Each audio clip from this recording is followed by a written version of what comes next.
السلام ورحمۃ اللہ وبرکاتہ۔ بچوں کے الفضل سے ہمیں کہانی تو سنا دیں۔ جی بالکل، میں آپ لوگوں کو بچوں کے الفضل سے کہانی پڑھ کر سنا دیتی ہوں۔ آج ہمارے پاس بچوں کے الفضل کا صفحہ نمبر 3 ہے، جس میں ہمارے پاس آتا ہے دادی جان کا آنگن، اور آج ہے ہمارے پاس حضرت شعیب علیہ السلام کی کہانی۔ گڑیا کہتی ہے، دادی جان دیکھیں، احمد میری چاکلیٹ کھا گیا ہے۔ گڑیا نے ہاتھ میں ریپر پکڑے دہائی دی، یعنی کہ اس نے شکایت لگائی۔ احمد، معذرت گڑیا آپی، میں سمجھا کہ میری ہے، احمد نے ہنستے ہوئے جواب دیا۔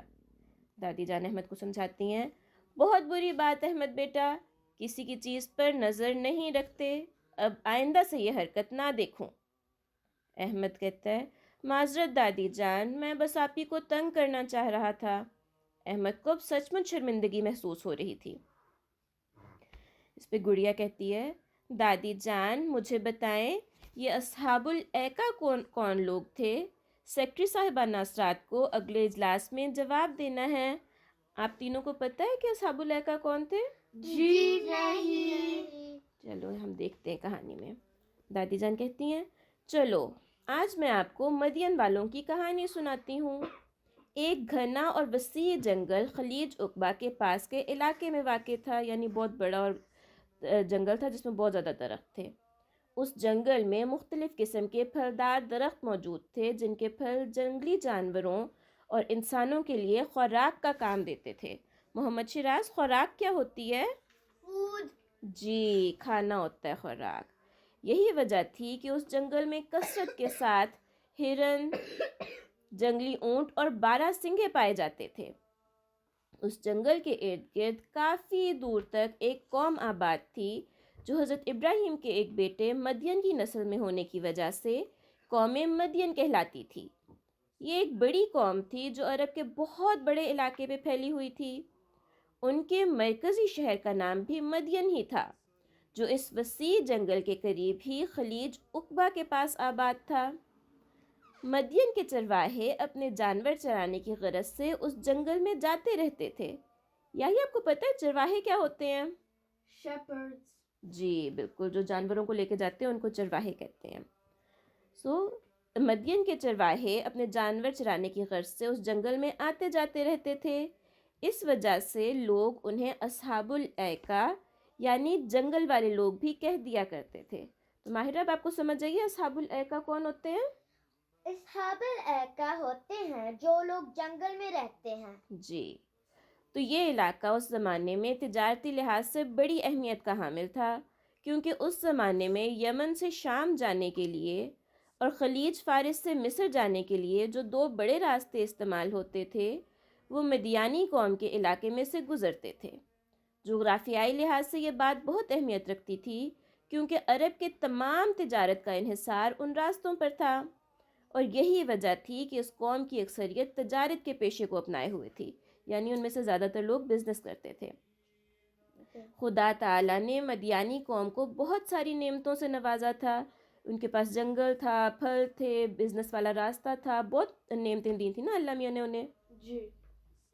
لیکن اس فضل کے نتیجے میں شکر گزار بننے کی بجائے زمانہ گزرنے کے ساتھ ساتھ وہ لالچی اور حریص ہوتے گئے، یعنی وہ گریڈی ہوتے جا رہے تھے۔ اس پہ احمد کہتا ہے، وہ کیسے؟ دادی جان احمد کو سمجھاتی ہیں کہ یمن سے شام جانے والے قافلے اس قوم کے ہاتھوں سخت تنگ تھے، کیونکہ جب وہ مدین کے علاقے سے گزرتے تو انہیں بھاری ٹیکس ادا کرنے پڑتے، یعنی بہت زیادہ ٹیکس لیتے تھے وہ ان سے وہاں سے گزرنے کے لیے، اور یہ علاقہ مدیانی ڈاکوؤں اور لٹیروں کی وجہ سے غیر محفوظ تھا۔ جنگل کا فائدہ اٹھا کر آئے دن قافلے لوٹ لیے جاتے تھے اور سوداگروں کو قتل کر دیا جاتا تھا۔ تو وہ لوگ چوریاں بھی کرتے تھے، اور جو بزنس کرنے کے لیے لوگ وہاں سے جا رہے ہوتے تھے ان کو مار بھی دیتے تھے۔ یوں مدین قوم کا ظلم بڑھتا چلا گیا۔ وہ بے ایمانی، بددیانتی، راہزنی اور اخلاقی برائیوں میں ترقی کرتے چلے گئے، یعنی روزانہ وہ پہلے سے زیادہ غلط کام کرنے لگے۔ خدا تعالیٰ سے بالکل غافل ہو گئے، یعنی اللہ تعالیٰ کو بھول گئے، اور اچھے اخلاق کو خیر بات کہہ دیا یعنی اللہ حافظ کہہ دیا، یعنی انہوں نے اچھے کام کرنے بالکل چھوڑ دیے۔ یہ وقت وہ تھا جب خدا تعالیٰ کو اس قوم کی حالت پر رحم آیا، اور اس نے اس قوم کو سیدھا راستہ دکھانے کے لیے ایک نبی کو ان میں مبعوث فرمایا۔ آپ کو پتہ ہے نا کہ جب کوئی قوم بہت زیادہ خراب ہو جاتی ہے تو پھر اللہ میاں ان کو صحیح کرنے کے لیے کن کو بھیجتا ہے؟ نبی. جی شاباش. تو دادی جان کہتی ہیں کہ آپ جانتے ہیں کہ یہ نبی کون تھے؟ یحییٰ آپ کو پتہ ہے یہ نبی کون تھے؟ مجھے لگتا ہے حضرت شعیب علیہ السلام ہے. جی تو بالکل دیکھتے ہیں کہ احمد آگے سے جواب دیتا ہے کہ مدین کی طرف حضرت شعیب آئے تھے. دادی جان: جی ہاں، حضرت شعیب بڑے دکھ کے ساتھ اپنی قوم کی حالت دیکھا کرتے تھے. آپ علیہ الصلاۃ والسلام اپنی قوم کو سیدھا راستہ دکھانے کے لیے اپنے دل میں بے انتہا درد اور تڑپ رکھتے تھے. اس وجہ سے اللہ تعالیٰ نے آپ کی نیکی اور اخلاص کو ضائع نہ ہونے دیا اور آپ کو نبی کی حیثیت سے اس قوم کی اصلاح کا حکم دیا. تو اللہ میاں نے دیکھا کہ آپ کو بہت دکھ ہو رہا ہے کہ آپ کی جو قوم ہے وہ غلط کام کر رہی ہے، تو پھر اللہ تعالیٰ نے حضرت شعیب کو نبی بنا دیا تاکہ وہ لوگوں کو اچھی باتیں سکھائیں. تو اس پہ گڑیا کہتی ہے پھر کیا ہوا؟ تو دادی جان گڑیا کو بتاتی ہیں کہ حضرت شعیب نے اللہ تعالیٰ کا نام لے کر انہیں سیدھے راستے کی طرف بلانا شروع کر دیا. حضرت شعیب نے بستی بستی گاؤں گاؤں ایک ہی صدا بلند کی کہ اے لوگو باز آ جاؤ، خدا تعالیٰ سے ڈرو اور میری بات مان لو. تو آپ کو پتہ نا بہت زیادہ علاقے پہ تھی قوم مدین، تو مختلف جگہوں پہ گئے، ان کو جا کے اللہ میاں کا پیغام دیا کہ غلط کام نہیں کرو اور اچھے کام کرو. دیکھو یہ جو ناپ تول میں کمی کرنا، بددیانتی کرنا اور ڈاکے مارنا ہے یہ چھوڑ دو. خدا تعالیٰ نے تمہیں اس قدر نعمتوں سے مالا مال کیا ہے کہ اگر تم یہ سب کچھ نہ بھی کرو تب بھی ایک اچھی زندگی گزار سکتے ہو. پھر کیوں باز نہیں آ جاتے؟ کیوں یہ سب چھوڑ نہیں دیتے؟ احمد کہتا ہے تو پھر ان لوگوں نے کیا جواب دیا؟ قوم کے لوگ آپ کی باتوں پر ہنستے، طنز کے ساتھ ایک دوسرے سے کہتے، یہ دیکھو شعیب کیسے اچھے کاروباری راز بتا رہا ہے. کہتا ہے ناپ تول میں کمی نہ کرو، ملاوٹ نہ کرو، بددیانتی نہ کرو. ارے یہ سب تو کاروبار کا حصہ ہے. اگر ہم نے وزن کے باٹ لینے کے لیے الگ اور دینے کے لیے الگ بنا رکھے ہیں تو یہ ہماری ذہانت ہے.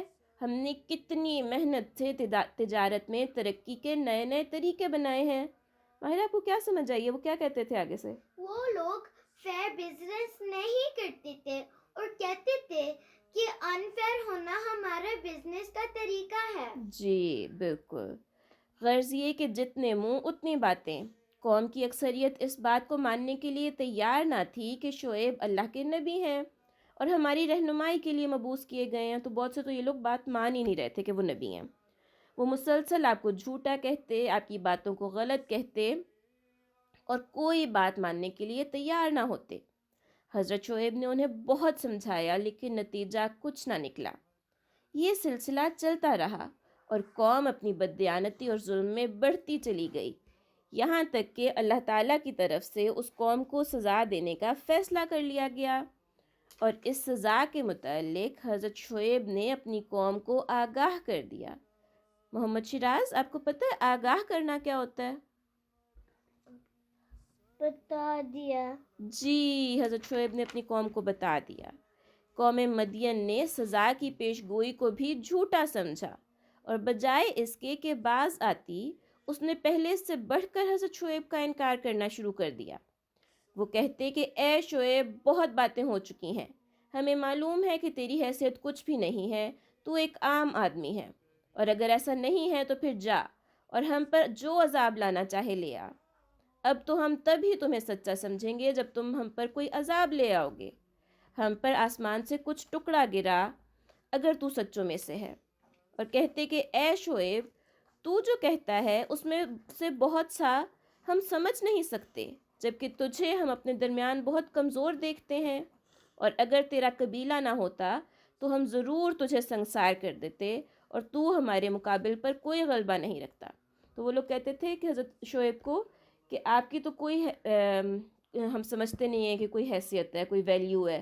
اگر آپ کے دوست نہیں ہوں، آپ کی فیملی نہیں ہوں، آپ کے ساتھی نہیں ہوں تو ہم تو آپ کو مار دیں گے. تو جو باتیں آپ کہہ رہے ہیں یہ ہمیں نہیں سمجھ آتی ہیں. اگر آپ سچے ہیں تو پھر ہمارے پاس عذاب لے آئیں. ٹھیک ہے یاہی اور ماہرہ؟ جی. جی.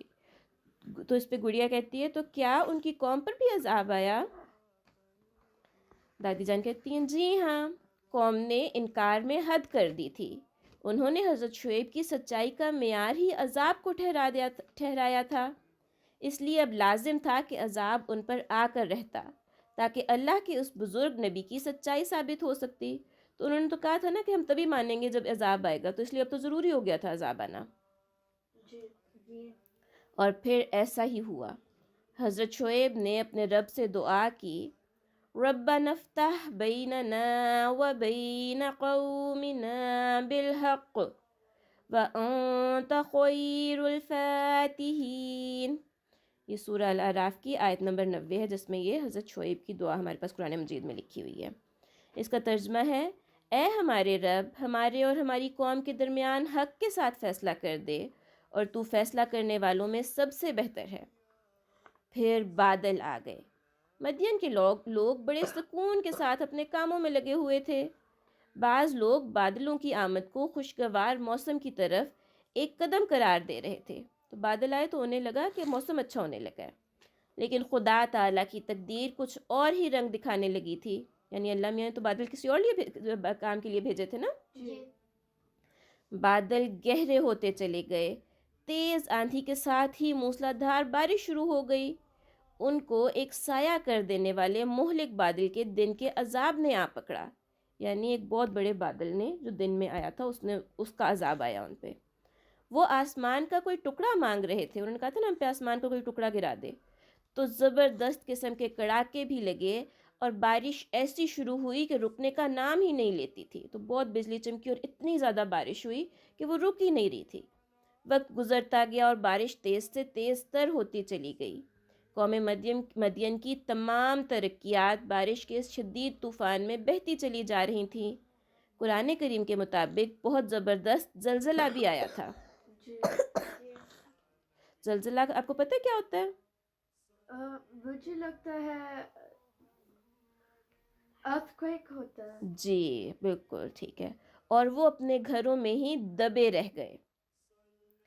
گھر، عمارتیں، دکانیں، سب کچھ منہدم ہوتا جا رہا تھا، یعنی ٹوٹتا جا رہا تھا۔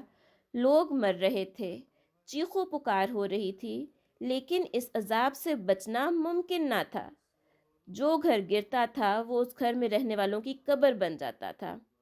سب کے سب مکانات کے ملبے تلے دبتے جا رہے تھے، اور بارش اور طوفان دیگر مکانوں کو گرانے لگتا۔ تو ان لوگوں نے، کیونکہ وہ غلط طریقے سے بنائی تھی نا وہ ساری چیزیں، تو اس لیے پھر ان کے اوپر جب عذاب آیا تو وہ ان کے سارے گھر، ساری دکانیں، سب کچھ، ساری جتنی بھی عمارتیں تھیں وہ گر گئیں، اور اس کے اندر ہی وہ لوگ جو ہیں دب گئے۔ پھر جب بارش تھمی تو بہت ہی دردناک منظر تھا۔ قوم مدین کے خوبصورت گھر جو انہوں نے بے ایمانی کی کمائی سے تعمیر کیے تھے، ان کی قبروں میں تبدیل ہو چکے تھے، یعنی وہ ان گھروں کے اندر ہی دفن ہو گئے تھے نا، ختم ہو گئے تھے، ان کے اندر ہی دب گئے تھے۔ بغیر کسی استثناء کے ہر طرف یہی عالم تھا۔ استثناء کا مطلب ہوتا ہے کہ کوئی بھی ایکسیپشن نہیں تھی، ہر طرف ایک جیسی تباہی ہوئی تھی۔ تباہی اور بربادی کا عالم جو قوم مدین نے خود اپنا مقدر بنا لی تھی، کیونکہ انہوں نے خود عذاب مانگا تھا نا۔ ہر طرف بالکل خاموشی تھی، گھنے درختوں کا وسیع سلسلہ اب بھی وہیں موجود تھا، یعنی وہ جنگل ابھی بھی وہیں پہ تھا، لیکن کوئی مدیانی چرواہا اپنے جانور لے کر اس طرف نہیں جاتا تھا، کیونکہ وہ سارے ختم ہو گئے تھے۔ یمن سے شام جانے والے قافلے اب بھی وہاں سے گزرتے تھے، لیکن بد دیانت مدیانی قوم کو وہاں نہ پاتے تھے، جو ایک بہت بڑی قوم اب داستان بن چکی تھی، یعنی وہ قوم ایک تھی جو لوگ تھے زندہ، اب وہ ختم ہو گئے تھے اور وہ صرف ایک کہانی رہ گئے تھے۔ آج تو وہاں صرف چند کھنڈر اور چند ٹیلے ہیں، بس اب پرانے کچھ ٹوٹے ہوئے گھروں کی روئنز ہیں وہاں پہ، باقی کچھ بھی نہیں بچا۔ گڑیا کہتی ہے، تو حضرت شعیب کہاں گئے؟ I was also thinking that. جی، تو دادی جان کہتی ہیں کہ جیسا کہ اللہ تعالیٰ کی سنت ہے کہ انبیاء کی اقوام پر عذاب نازل کرنے سے پہلے اللہ تعالیٰ اپنے انبیاء کو محفوظ مقام پر لے جاتا ہے۔ اللہ تعالیٰ کی سنت ہے، یعنی اللہ تعالیٰ کا طریقہ ہے کہ جب کوئی عذاب آتا ہے تو اس سے پہلے اللہ میاں اپنے نبیوں کو سیف جگہ پہ لے جاتا ہے۔ رسول اللہ صلی اللہ علیہ کہا جاتا ہے کہ وہ مکہ کی طرف ہجرت کر گئے تھے، یعنی حضرت شعیب مکہ کی طرف ہجرت کر گئے تھے۔ رسول اللہ صلی اللہ علیہ وآلہ وسلم نے ان کو خطیب الانبیاء قرار دیا ہے۔ قرآن کریم میں بھی قوم کے ساتھ ان کے کئی مکالمے محفوظ کیے ہیں۔ گڑیا کہتی ہے جزاکم اللہ دادی جان۔ دادی جان کہتی ہیں جب محمود واپس آ جائے تو گڑیا نے اسے بھی یہ کہانی سنانی ہے۔ گڑیا کہتی ہے جی ٹھیک ہے دادی جان۔ تو یہ تھی ہماری آج کی کہانی۔ آپ کو کیا سمجھ آئی؟ مجھے سمجھ آئے کو حضرت شعیب کی قوم کو بات نہ ماننے کی سزا ملی تھی۔ جی بالکل، حضرت شعیب کی قوم کو ان کی نافرمانی کی سزا ملی تھی، بالکل ٹھیک ہے۔ جزاک اللہ یہ کہانی سنانے کے لیے۔ احسن الجزا۔ تو یہ تھا آج کے شمارے کا صفحہ نمبر 3۔ السلام علیکم ورحمۃ اللہ وبرکاتہ۔ وعلیکم السلام ورحمۃ اللہ وبرکاتہ۔